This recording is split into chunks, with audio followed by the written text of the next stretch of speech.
Երևս նույն պատճառով է Սամվել Բաբայանը մտել այդ գործընթացի մեջ։ Դա սակայն չի նշանակում, որ ես Վազգեն Սարգսյանի, առավել ևս Սամվել Բաբայանի գործունեությունը այսպես արդարացնում եմ։ Ես կարծում եմ, եւ Վազգեն Սարգսյանի եւ Սամվել Բաբայանի դեպքում սա պիտի լինի վերջինը։ Անբնական վիճակի այնուամենայնիվ։ Քաղաքացի պետությունների մեջ պաշտպանության նախարարները այսպես ուղղակի մասնակցություն չպիտի ունենան քաղաքական կյանքին։ Ընդունենք, որ սա օրինաչափ զարգացումների արդյունք էր,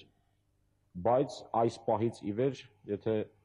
Սամվել Բաբայանը կամ Վազգեն Սարգսյանը ուզում են քաղաքականության մասնակից լինել, պիտի քաղաքական դաշտում իրենց տեղը ճշգրտեն, ոչ պաշտպանության նախարարի։ Պարոն Սարգսյան, ես առաջարկում եմ մի մեջբերում նայել, որից հետո կշարունակենք։ Ժողովուրդը որ շատ լավ է ապրում, մի քիչ բանը գոնությունը փորձում է, իմանում է դեպիշտես լավ։ Մենք էլ դժվար վիճակի մեջ մենք գիտենք, որ 70 տարի սովորել ենք, որ մեր ամեն ինչը հոգա պետություն է։ Իրական, համականոց, որը պետք է անվճար գանձը ինչպես կարելի է հասնել այս վիճակի դրոց։ Մեր գնացքը կանգնել էր, որովհետև չկար այդ պատասխանատվությունը։ Հնարավորությունը կա, պետք է գուղով զբաղվել, որովհետև ամեն ինչ գյուղից ասում։ Լավ ղեկավար է պետք։ Լավ ղեկավար ասելով ինի կանտուներ հանրապետից, քաղաքապետից, մինչև վարչապետ։ Ամեն ինչ։ Կարող է նույն անցյալ բնավորությամբ ղեկավարեցնել երկիրը։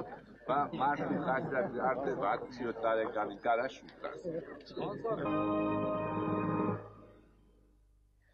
Պարոն Սարգսյան, առաջիկա խորհրդարանական ընտրություններից առաջ իրադարձություն էր միասնություն դաշինքի ձևավորումը, որ այն կազմում են հանրապետական եւ ժողովրդական կուսակցությունները։ Երկրապահների գաղափարախոսությունը մեզ հայտնի է։ Ժողովրդական կուսակցությունը Կարեն Դեմիրճյանի շուրջ ձևավորված ինչ-որ կուսակցության տպավորություն էր թողնում մարդկանց մի խումբ։ Հիմա միավորվել են հանրապետականն ու ժողովրդականը։ Այդ երկուսի գաղափարական ընդհանրությունները դժվար է ըմբռնել։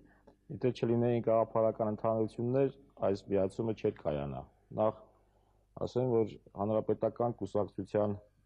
արմատները շատ ավելի խորն են, քան երկրապահներով այդ կուսակցության համալրումը ուժեղացում է։ Արմատները գալիս են 60-ական թվականներից, այն հրաշալի երիտասարդներից, որոնք առաջին անգամ խոսեցին հայ ինքնության, հայ անկախության մասին,